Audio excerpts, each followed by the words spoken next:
자, 우리 인사 한번 할까요? 안녕하세요. 자, 오늘은 이제 2024년 스마트 인문학 행복 강좌의 첫 번째 시간. 주체는 경상북도 장애인 종합복지관에서 우리가 이번 인문학 행복 강좌를 개최를 했고 지금 첫 번째 시간 선생님하고 같이 수업을 할 건데 올바른 식생활에 관한 이야기를 좀 나눠드리려고 해요. 그래서 선생님에 대해서 조금 소개를 간략하게 하자면 선생님은 이제 식품영양학을 전공을 해서 지금 현재는 단국대학교에서 학생들을 가르치는 선생님으로 있어요. 그리고 올바른 식생활 연구협회 협회장이면서 제가 여러분들을 만나서 어떻게 하면 건강하게 식생활을 잘 꾸려나갈 수 있을까? 어떻게 하면 맛있는 밥상이면서 건강까지 지켜줄 수 있는 밥상을 차릴 수 있을까? 이거를 선생님이 얘기를 좀 드리려고 왔어요. 자, 우리가 첫 번째로 말씀을 제가 드릴 것은 균형 잡힌 식생활을 해야 된다라는 거죠. 어떻게 균형 잡힌 식생활을 하며 우리는 건강을 해야 되는데 그래야지 아침에 눈을 떴을 때 행복하게 하루를 시작할 수 있는 거죠. 즐겁게. 그죠? 그러기 위해서는 무엇을 얼마나 어떻게 먹어야 하는지 우리가 한번 알아볼게요. 선생님이 여기 밥상을 2개를 차려놨어요. 위에 밥상에 밥에는 까만 게 뭘까요? 콩. 그래서 콩밥. 옆에는 파란 게 있으니까 미역국인 것 같아요. 그리고 그 밑에 보면은 생선 한 조각 있죠. 여기 생선이 한 조각 있고, 이거는 노랗게 되어 있으면서 콩나물, 그죠? 콩나물인 것 같아요. 이거는 빨갛게 양념이 되어져 있는 사각으로 되어 있는 거 깍두기. 깍두기. 그리고 이거는 계란인 것 같고요. 이거는 보살이 나물이고 시금치 나물인 것 같아요. 그래서 봤을 때 우리가 골고루 이제 생선과 달걀에는 단백질이 있고요. 그리고 각종 나물에는 비타민과 무기질이라는 게 있어요. 그래서 이런 것들을 봤을 때 이 밥상과 그리고 과일로 식후에 딸기를 3조각 이렇게 먹는다라고 하는 이 밥상을 하나 차렸고, 두 번째 밥상에는 그냥 하얀 쌀밥에 두 개는 고기국인 것 같고요. 여기에는 이제 뭘까요? 돼지고기인 것 같아요. 그래서 갈비. 그리고 이거는 햄.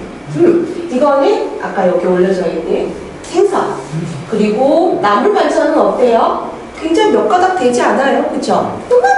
이만큼 접시에 담아놨어요. 그리고 치킨. 그리고 도넛.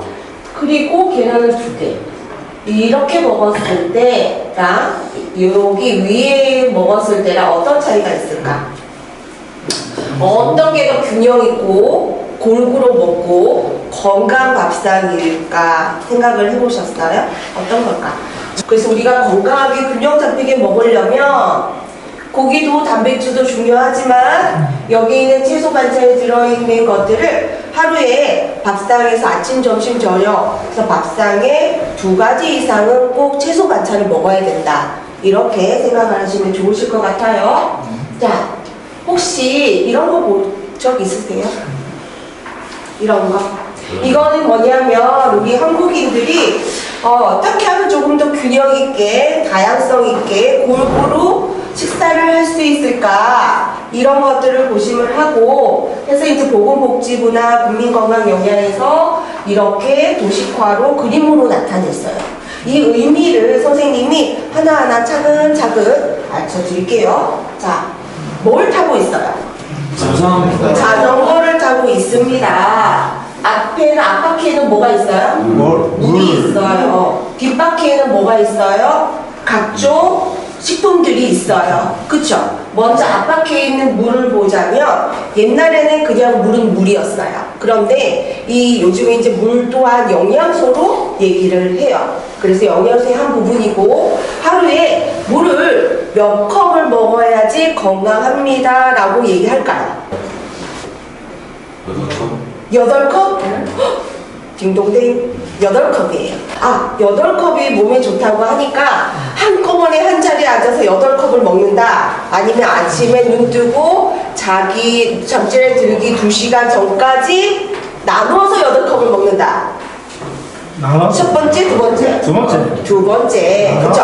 한꺼번에 마시면 좋지가 않아요. 나눠서 아침에 눈을 떴을 때부터 시작해서 잠자리에 들기 2시간 전까지 8컵을 나누어서 꼭꼭 드셔주시면은 이것 또한 건강을 지킬 수 있는 그런 비결입니다.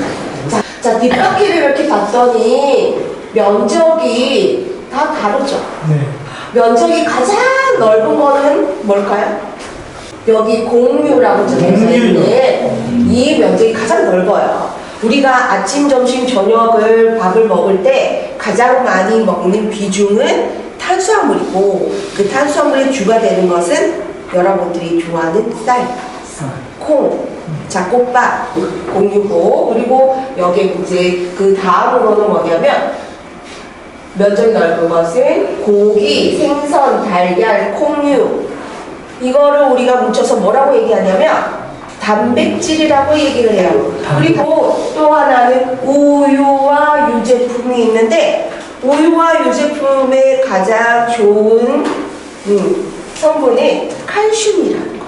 칼슘의 역할은 어떤 역할을 할까? 칼슘은 뼈를 튼튼하게 해주죠. 뼈를 튼튼하게 해준다.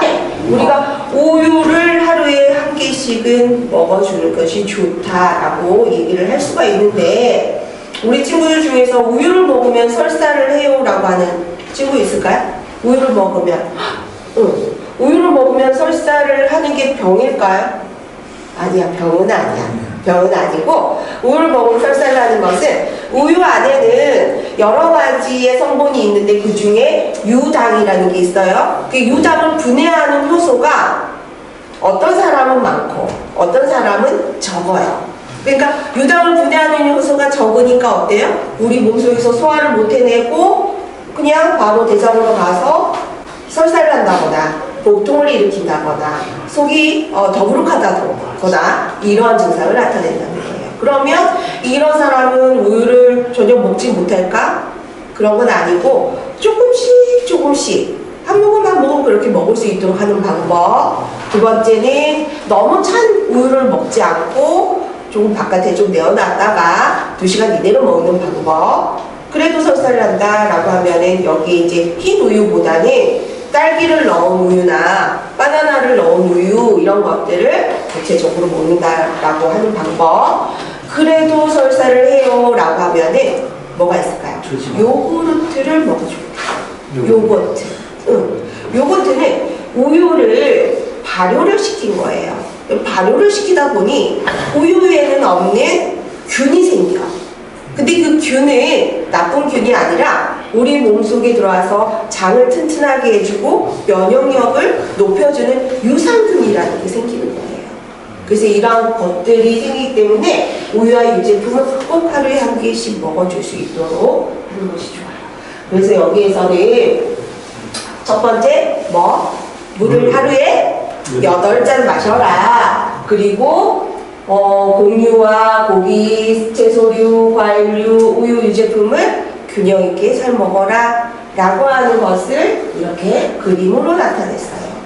그래서 이러한 것들을 균형 있게 골고루 알맞게 먹되 뭘 하라는 거야? 운동까지 병행을 해야지만 우리가 건강하게 행복하게 즐겁게 하루를 보낼 수 있다. 그래서 균형 잡힌 식생활에서 우리가 배운 것들을 바탕으로 하여 한번 차려볼게요, 선생님이. 자, 밥은 흰쌀밥보다는 콩이 들어가는 거. 또 콩밥만 고집하지 말고 콩, 그렇지, 현미밥. 또 뭐 있을까? 잡곡밥. 또 보리밥. 그쵸? 이런 것들을 위주로 먹어요. 그렇게 차렸어요. 자, 다음에는 국에는 심심한 짜지 않은 국을 하되 거기 안에 건더기를 많이 넣었어요. 우리가 짜게 먹지 않게 하기 위해서는 국을 먹을 때 건더기 위주로 먹는 것이 좋아요. 건더기에는 각종 비타민, 무기질, 단백질 함유량이 있답니다. 자, 그리고 단백질, 생선, 한 접시, 그리고 채소, 김치인데요. 그렇죠, 김치. 나물 반찬 2개, 그리고 과일로 포도, 그리고 간식으로 우유. 요렇게 먹는 거. 우리가 사람이 맛있는 걸 먹었을 때 굉장히 행복 호르몬이 많이 방출이 되어지는 건 맞아요. 그런데 우리가 매일매일 외식을 하고 매 끼니 때마다 외식을 하는 거는 조금 문제가 있고, 그 외식을 할 때도 잘 선택을 해서 먹어주면 좋다라는 거죠. 그 얘기를 선생님이 드리고 싶었던 거고, 아까 봤던 채소가 골고루 들어져 있는지 안 들어있는지 이런 것들을 조금 살펴볼 필요가 있고요. 그리고 과식하지 않는 것, 이것도 하나의 방법이고, 그리고 튀김류나 패스트푸드의 대표적인 게 햄버거, 피자 이런 것들이거든. 근데 그런 거 한 번씩은 먹어줘도 돼요. 근데 매 끼니 때마다 먹는 거는 건강에 안 좋아요. 그래서 이런 것들을 조금 가급적이면 좀 피해서 먹고, 그리고 또 그 음식에 영양 표시라고 되어져 있는 거, 이런 거 뒤편에 보면 있는데, 이거 조금 이따가 설명을 드릴게요. 그래서 균형 잡힌 식생활을 꼭 실천을 하는 게 중요하다. 채소는 네요, 충분히 먹어요. 그 대신 과일은 적당히. 알겠죠? 채소를 충분히 먹어야 하는 이유 중에서 기운이 없고 감기에 잘 걸리고 또 변비에 잘 걸리는 분이 계시다면, 또한 빈혈이 생기고 짜증을 잘 날 수도 있어요. 채소가 없으면 비만해질 수가 있어요. 그리고 세 번째로 드리고 싶은 말은, 식품을 안전하게 보관하고 안전되어 있는 음식을 먹어야 돼요. 자, 우리가 이제 옛날에는 뭐를 먹고 탈이 났다, 뭐 구토를 한다거나 설사를 한다거나 어지럽다거나 상한 음식을 먹었을 때 그런 증상이 일어나는데, 이거를 우리가 식중독이라고 얘기를 해요. 근데 이 식중독은 대체적으로 여름철에 많이 일어난다라고, 음식이 상하니까 알고 있었는데, 지금은 봄, 여름, 가을, 겨울, 이 4계절에 있어서 다 식중독 균을 가지고 있는 것들이 생겨나서 식중독에 걸릴 위험이 더 많아졌다는 거예요. 알겠죠? 그래서 식품을 안전하게 보관하고 먹어야 되죠. 자, 무엇이 잘못되었는지 우리 한번 눈을 크게 뜨고 한번 찾아봅시다. 자, 철수와 영희가 김밥을 말고 있어요. 김밥을 말아서 너무 맛있겠다, 그렇죠? 근데 철수는 냉장고에 넣어놨어. 근데 냉장고에 넣고 2시간 뒤에 냉장고에서 꺼낸 김밥을 맛있게 먹었어요. 근데 영희는 어디다가 그냥 밥상에다 김밥을 말아놓고 밥상 위에다가 김밥 그냥 놔뒀어. 그래서 먹었는데 어떻게 됐을까? 그렇죠, 상한 음식을 먹었어요. 상한 음식을 먹으면 첫 번째로 설사를 할 수가 있다라는 거예요. 두통, 그렇죠? 설사, 그리고 속맥스꺼움, 이런 것들이 있을 수가 있어요. 그래서 꼭 음식을 내가 먹고 아니면은 만들고 이런 것들을 어디다가 넣어요? 냉장고에 꼭 넣어야 된다라는 거예요. 그래서 안전하고 위생적으로 식품을 다룰 필요가 있다라는 거죠. 그래서 이 채소와 과일을 또 올바르게 세척을 해줘야 돼. 이 흙이 있는 상태거나 먼지가 많이 묻어있는 것들이거나 이랬을 때 오염된 물질이 우리 입속에 같이 들어옴으로 인해서 식중독을 일으킬 수 있어요. 그렇기 때문에 채소와 과일을 꼭 어때요? 물에다가 세척을 잘 씻어서 합니다. 새로운 물에 넣은 다음에 손으로 이렇게 저어주고 30초 정도 이렇게 씻은 다음에 어때요? 이거 먹는 방법이 있는데, 이렇게 흐르는 물에만 스쳐도 우리가 잔류 농약이나 이 물질, 해로운 물질이죠, 이런 것들은 조금 더 이렇게 마모시킬 수가 있다라는 거죠. 조리 전과 후에는 반드시 또한 손을 깨끗이 씻는 거 굉장히 중요해요. 그리고 이거 이제 조리할 때 얘기인데, 조리할 때는 음식 속까지 잘 익었는지를 봐야 돼. 음식의 속이 겉만 보고는 몰라요. 그죠? 그 속까지 익지 않았던 걸 먹으면 그때 또 배가 아프고, 그렇죠. 설사를 하고, 이런 것들 식중독 증상이 일어날 수 있다는 걸. 그래서 음식을 속까지 완전히 익혀서 먹는 방법. 그리고 손에 상처가 났어. 상처가 났는데 음식을 뭐 나무를 묻힌다거나 뭐 샌드위치를 만든다거나 아니면 김밥을 만든다거나 이런 손이 가는 음식을 만들면 어떻게 될까요? 이것 또한 식중독균이 올라가요. 우리 손에 상처가 나는 이 포도상균이라는 것이 만약 김밥을 말아요. 그럼 김밥에 옮겨가지고 있어요. 그러면 이 포도상균이 김밥에서 한 마리가 두 마리가, 두 마리가 네 마리가, 네 마리가 여덟 마리가, 이런 식으로 자꾸자꾸 번식이 되는 거예요. 그래서 이거를 다른 사람이 먹었어. 그러면은 또 식중독이 일어날 수 있어. 그래서 손에 상처가 났을 때는 약을 바르고 배드를 바르고 장갑을 끼고 하는데, 가급적이면 음식을 안 만지는 게 좋아요. 아시겠죠? 자, 안전하고 위생적인 식품 보관 방법에 있어서 말씀을 드리는 거고, 흙이 묻은 채소, 과일을 깨끗하게 씻어서 보관을 하는 것이 좋아요. 냉장고에 둬도 음식은 상하기 때문에 유통기한이라는 거를 꼭 기억을 하고 우리가 먹어줘야 된다는 거야. 두부를 사가지고 왔는데, 우유를 사가지고 왔는데 냉장고에 계속 보관을 해줘 있다가 생각이 났어. 그래서 우유를 먹으려고 딱 그냥 보면 뭘 가장 먼저 해야 될까요? 유통기한을 봐야 돼.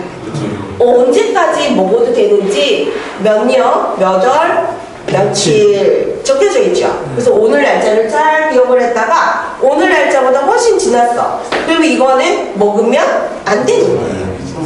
포장지에 보관 방법을 상세하게도 적혀져 있는 것들이 많다라는 거예요. 자, 여기에 뭐라고 적혀져 있어요? 냉동 보관하래요. 그 식품의 뒤편에 보면은 꼭 있어요. 얘는 무슨 보관하래요? 냉장 보관하래요. 그래서 냉장 보관해야 되는 거는 냉장고에 들어가고, 냉동 보관이라고 적혀져 있는 것은 냉동실에 넣어서 보관을 하면 된다라는 거예요. 이렇게 됐을 경우에 우리가 식중독이 균이 우리가 먹지 않고 식중독에서 조금 벗어날 수 있고, 그런 증상이 나타나지 않을 수 있도록 하는 방법입니다. 이 세 가지 얘기했죠.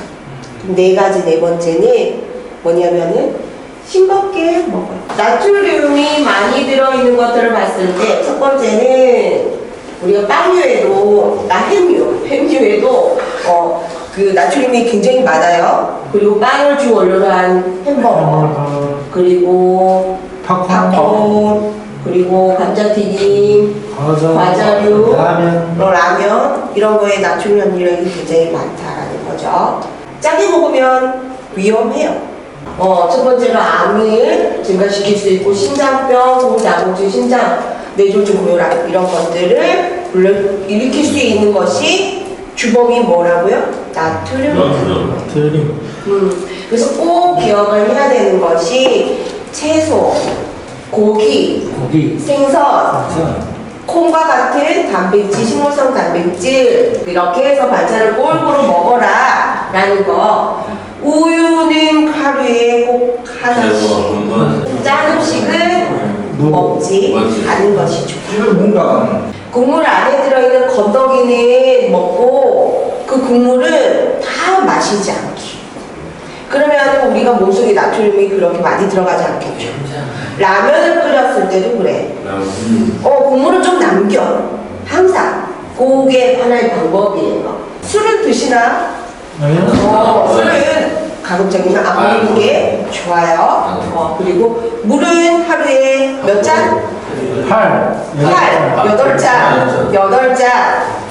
그리고 음식은 적당히 준비해서 먹고, 그죠? 그리고 오래된 것은 보관을 해야 될까 말아야 될까? 보관을 하지 않는다. 그래서 냉장고의 문을 열어서 내가 뭘 먹으려고 할 때 유통기한이 적혀져 있는 것은 필히 확인을 하고 오늘 날짜가 딱 보고 지난 거다 그러면은 그냥 먹지 않는 것이 좋다. 자, 오늘 다시 한번 강조를 하면 채소는 어떻게 먹어야 된다고? 적당히, 충분히. 과일은 적당히. 물은 몇 잔? 8잔. 그리고 국물은 어떻게 먹어요? 국물을 조금 남기고 건더기 위주로 먹는다. 알겠죠? 그리고 또 뭐가 있을까? 운동을 해요, 말아요? 운동은 해야 된다. 이런 것들을 얘기를 했어요. 그래서 나중에 또 선생님하고 또 만날 기회가 있으면 가서 또 재미있는 이야기로 선생님이 얘기를 나눠드리도록 할게요. 자, 수업 듣는다고 고생했고 돌아가시는 길 안전하게 돌아가세요.